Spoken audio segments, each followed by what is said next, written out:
to Sean Mingo's Book Club. I'm Tara. And I'm Jaina. And today we're bringing you a fun video. This is probably our best one yet, guys. So get ready for this one. We are reading the books of our favorite rom-com movies. In honor of Valentine's Day. In honor of Valentine's Day. Jane and I were big suckers for rom-coms. We love a good rom-com. And so we've got a lot of the books rented out from the library, ready to go, and we're going to be taking you through reading them. So we haven't read them yet. I'm reading Bridget Jones' Diary and To All the Boys I've Loved Before. Yeah, that's Jaina's Is that reads. the whole title? Okay. And then my two rom-com reads are Something Borrowed. It's a classic movie for me and Jaina. Love Simon. Love Simon. I'm excited, but I'm nervous because for those kind of books, it's like the movie may be better. You know? So we'll let you know. You're going to see us reading them. And then we're going to talk about how they compared. Maybe we'll watch the movies in the meantime. I predict that both of my books will be worse than the movie. Fair prediction, I Jaina. think I've come to love the movies so much that I think I maybe will prefer Bridget Jones' Diary because I think that's maybe written for a little bit of an older audience. I think To All the Boys will be, again, in that very young teeny, adult very where I'm like, teeny. I shouldn't be reading this. My predictions, same. I think the movie's gonna be better. I think, yeah, maybe Something Borrowed will be better because, again, I think it may be written, I guess, for a more adult audience. Yeah, I think so. And I'm pretty sure we own all 4 movies. Anyway, we love rom-coms, and this is a fun little Valentine's Day little ditty for you to watch and enjoy. All right, we'll be talking to you soon. We're starting the movie. I finished the book last night. In one night, stayed up till 3 a.m. in the morning. I know, she was supposed to get on video, but here we are. Well, we've seen it a billion times, but We just need to see it again. just one more time. With fresh eyes. Fresh eyes. All right, that's all. Quick reaction to the movie. What mom says is her dying wish? Don't have a boyfriend before you go to college. Is that really? What's her face? Margot, is that really all you remember of your mom? I love Lucas. The book made me love him more. He's great in the film. Even better in the book. Hot take. I want her room so bad. Isn't it so cute? Yeah, she has a wonderful room. And a great style. I want her closet. Great style. Wait, this scene is hilarious though. It kills me. I feel like in this scene, I don't know how to say his name, Noah whatever, looks like Pete Davidson. Let's get in here and see. She walks down the hall. Here we go. Not yet. Sort of here. See? It gets more. No. Look, here. It's coming. Oh my god, we spilled all our gel pens. Here. Really here. Oh, okay. I see it. I see it. All of our gel pens spilled. Uh-oh. Here it is. The scrunchy moment. Scrunchy gate. I think this is the best part of the movie. Why? Apparently. I don't know. I think it's really cute, and I really like the dad. I love the dad, but I wouldn't say this is the best part of the movie. Not the best part. It's just like the most wholesome. It's a good part. Movie's finishing. Any quick thoughts before like? The movie is as good as ever. I have a lot of thoughts on race, like being Asian. Oh, and how they talk interesting. about beauty. It was good. Yeah, I mean, it love was the same as ever. Yeah. But And you know, the book is also the same as the movie. You just get a little bit more information. Sure. So I did it again. I stayed up till 3 a.m. and read the entire P.S. I Still Love You book in one night. But here's my thought. Why does she choose Peter? John Ambrose McLaren is so much better. Dang. So I'm just sort of upset about it. I like Peter, and now I started the 3rd one, and he's fine. oh my god, there's a 3rd book. The movie is coming out this month. It's just sort of like here's the thing. Peter's the cute, cool guy, and Right. it's nice to have his attention, and that obviously makes Laura Jean feel good. But John Ambrose is smart, and He's a long-term caring. choice. He's totally the long-term choice. And we're already watching the 2nd one. Okay, so I've decided that I don't know his name. Whoever plays John Ambrose McLaren in the movie is much cuter than the description in the book would lead you to believe. Okay, so here's my comment about where we're at in To All the Boys I've Loved Before 2. There's too much buildup in this movie. I don't know. I'm just watching them being a happy couple for way too long. Maybe that's a fair comment. 35 minutes. 35 minutes and nothing real has happened yet. This part of the movie. It's so creepy what's about to happen. She's like singing. Oh my god, yes. Why? What?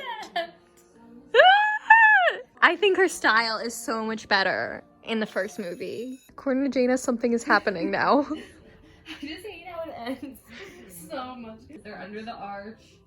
She stops him. They start freaking floating. No! Give Like, me what a is break. that? What the heck? Oh, we cannot deal with this right now. Honestly, lots worse than the first one. Really just inferior stuff right here. So, I read To All the Boys I Loved Before, and then the next one, P.S. I Still Love You.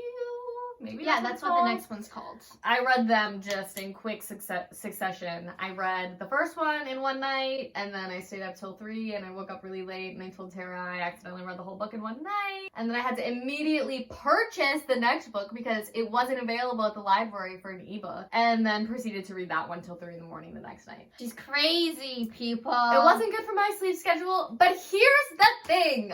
The way the first book ends, that's not how a book should end. Like, I couldn't just leave it there. I had to immediately go to the next book because the way the first book ends is not how the first movie ends. The first book ends, spoiler alert, click off if you don't want to know. It ends with Laura Jean and Peter broken up from their fake relationship. And the first book ends with Laura Jean being like, I still love Peter. I'm going to write him a letter. Period, done. End of book. No, I didn't stay up till 3 in the morning reading this so that I could end with Laura Jean discovering that she still likes Peter. I need to see them get together. Yeah. So that's why I had to start the next book immediately. General thoughts on book to movie comparison. I didn't rate these books on Goodreads because it felt too difficult. Like, the movies were so much a part of how I was reading the book that they just so influenced each other for me. And I do have to say, like, I watched the movies first, so my fondness is for the movies more than it is for the book. But the books are good. I mean, the third book is by far the best of the series. I like that John Ambrose McLaren has a sort of different character in the book. Peter, because I imagine him as the actor who's playing Peter. I wish in the book I didn't have that, because in the book, Peter is described as this ultra handsome, defies generational standards of beauty type character, and I'm like, I want to know what that looks like in my head, but I can't, because in my head, it's just Noah Centineo. This is a very controversial opinion, because he's like hot stuff, or at least he was in 2018. But that's my personal preference. All I'm saying is I wish I could have gotten that. The second book is better than the second movie, I actually will say, because I think when we watched the second movie, we realized it wasn't as good as we thought it was. Like, the first one was definitely better, and I think the second book is a little more fun. There's more going on that isn't then put into the movie. What is the single biggest difference between the book and the movie? And then do you think that difference adds to the movie and detracts from the book, or vice versa? This isn't answering your question. I can answer your question. Since It's this is prompting this response. Laura Jean makes the wrong call, okay? The second book confirms that. Why is she with Peter? Why? John Ambrose is the better guy. Like, he actually likes her and is thoughtful and kind and is like there for her and supports her, all this stuff. And then she's like, but I love Peter. And it's like, come on, girl, come on. And I get it. Peter, whatever, he's like the stud, he's popular, maybe. Whatever. He makes like you a feel lacrosse popular. bro. Who cares? But just John Ambrose, and then in the movie too, I think you see it a little bit. He's just so nice and so good, and I just don't understand why she chooses Peter. Not everybody's as down to earth as you, Jaina, where you choose the nice guy over the popular social status climbing guy. Jaina Page Lennon, down to earth.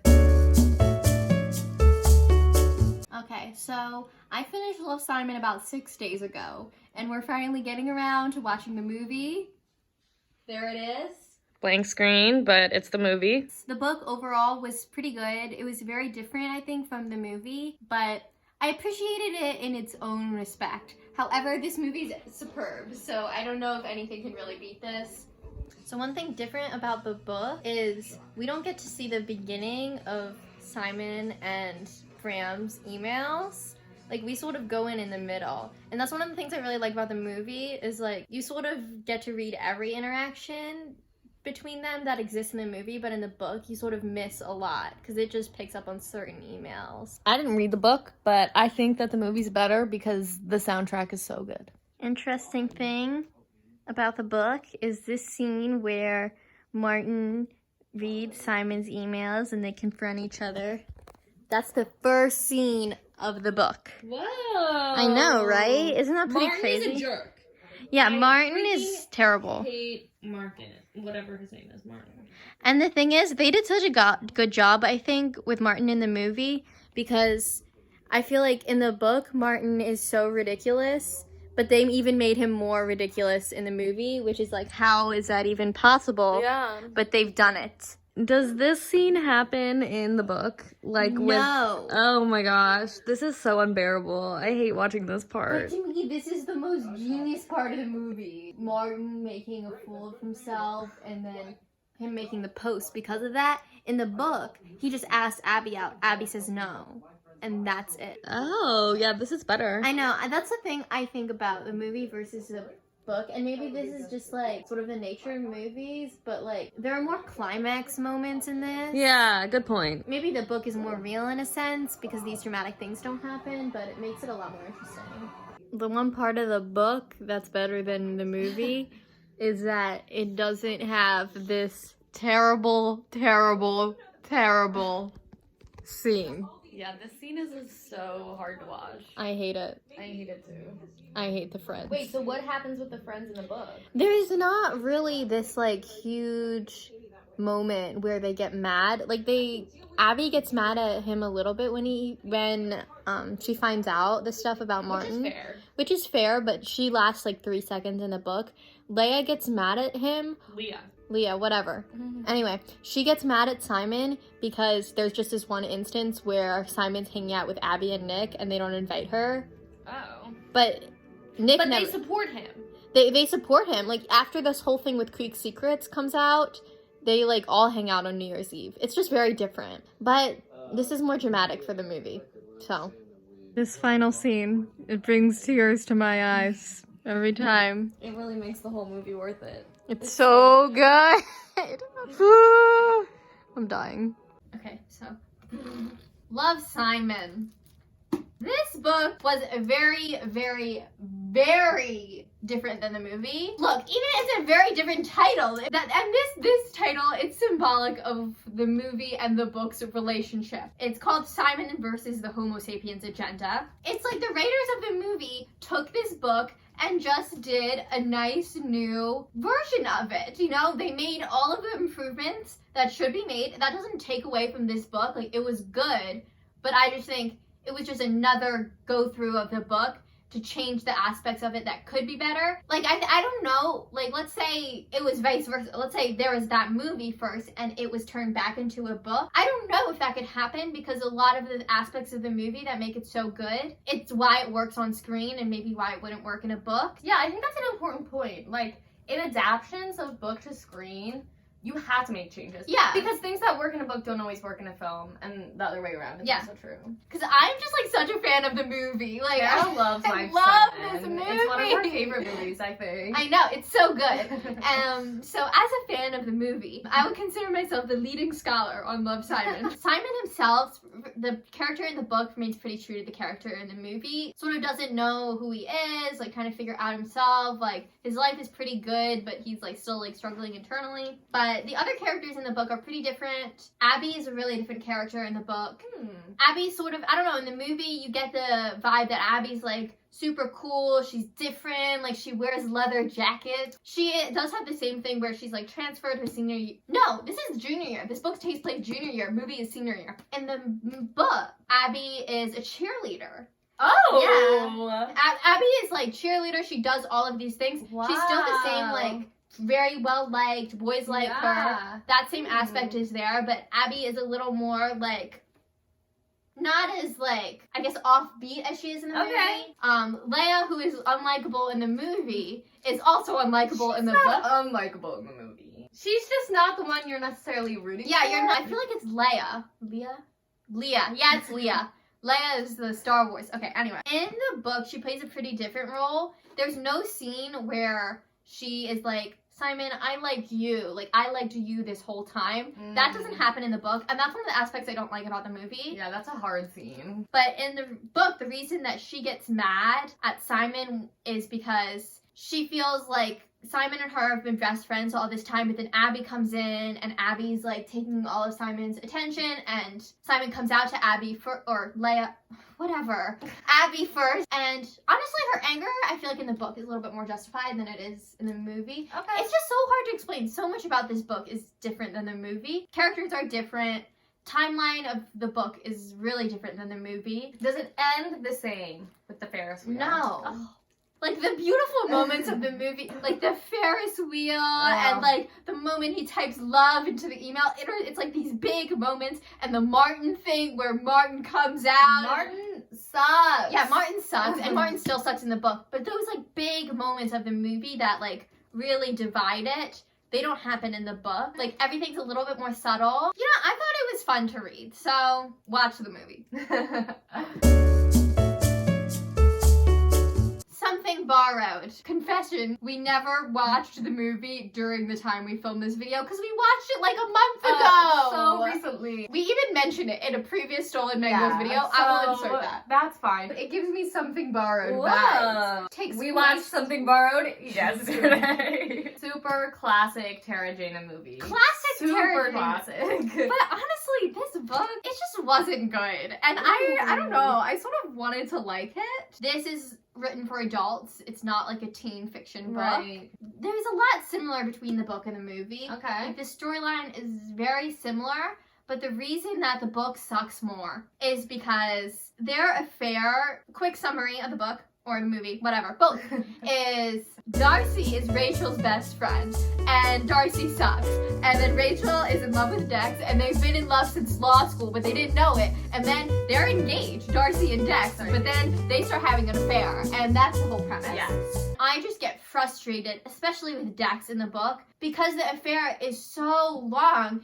The longer it becomes, in my mind, my head, the less it's justified. Like, yeah. in the movie, at first you're sort of like, oh, but they love each other, and Darcy sucks. Whatever. But then it's like, okay, you're making a decision to hurt her. Like, exactly. just come clean. Make up your mind. Yeah. Okay. In the movie, it's like It's a summer. It's well, and it feels like over the summer they've only seen each other a few times. Yeah.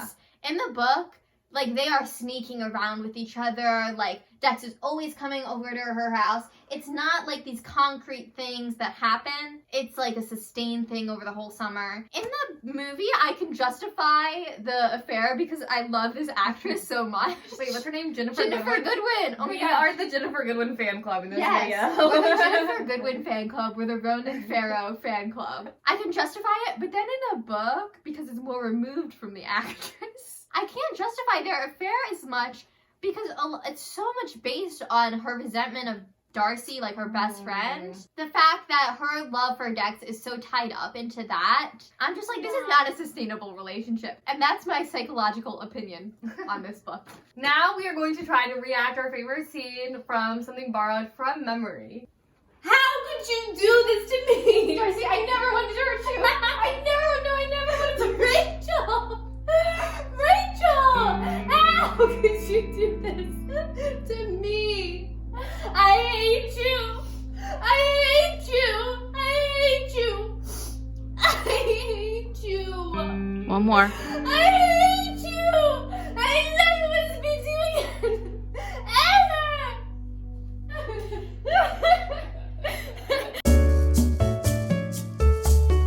Is it going? It's going. So we're cheating a little because I still have this much left. Uh-oh. But we're watching the movie because we need to get this video rolling. I haven't seen this original Bridget Jones in a while because every time I watch the movie, I usually watch the second. Why? I don't know, just how it played Interesting. out. Okay. So I'm interested to see this. The book, you'll hear my comments more later. I don't love it, sort of a flop for me, but... Let's watch the movie. So this does happen in the book. But as Tara has just mentioned, this movie is a bit confusing. It is. Just like stuff keeps happening. Yeah, it's a little hard to follow, and the book is that way too. So the thing is, we didn't watch the movie. It was on. It was the on. Time, and we were there, but I bought clothes and crochet, and you made your stamp. I made a stamp. That's sort of how I feel about the book too. Like, I'm not there. You know what I mean? I'm Right. just sort of turning the pages. So. Yeah. That's how I felt about Something Borrowed. I'm just turning the sort of pages. like mindlessly reading it. Yeah. This cookie dough is good. All right, bye. The last book was Bridget Jones' Diary. We watched the movie. Again, I preferred To All the Boys I Loved Before, all three of those books to this. This book just didn't do it for me, and the movie didn't do it for us either. We didn't pay attention. It was really. boring. It was boring. The book is boring. The book is written totally as her diary, which sometimes I like. It's sort of different format in a book, but it didn't really serve the book very well here for me. And honestly, this book, so my mom really loves this book. She might come back on the channel. We'll get her hot take. Yeah, we'll get her take. I think this book was written for a different time. Like, you can't read this book now and be okay with it, because literally, like, at the beginning of every single diary entry, she records her weight, and then she records how many calories she ate in the day, and it's like, that's the sort of crap I was doing when I was, like, deep in my eating disorder. That's not something to just casually put in a book and not analyze. Like, unless you're really gonna handle that appropriately, I just find it super harmful and triggering. At this point, 2021, like, we can demand more of people. Like, if you're gonna try to write about a subject that is so difficult, then do it with care. I don't blame this author, because I think it was done during a different time when awareness was at a different level, but, like, in today's world, I don't really think it flies. So that was a huge downside of the book. Other thoughts, I mean, Bridget, I guess, is sort of funny. I never laughed out loud, and same with the movie. It's not that funny.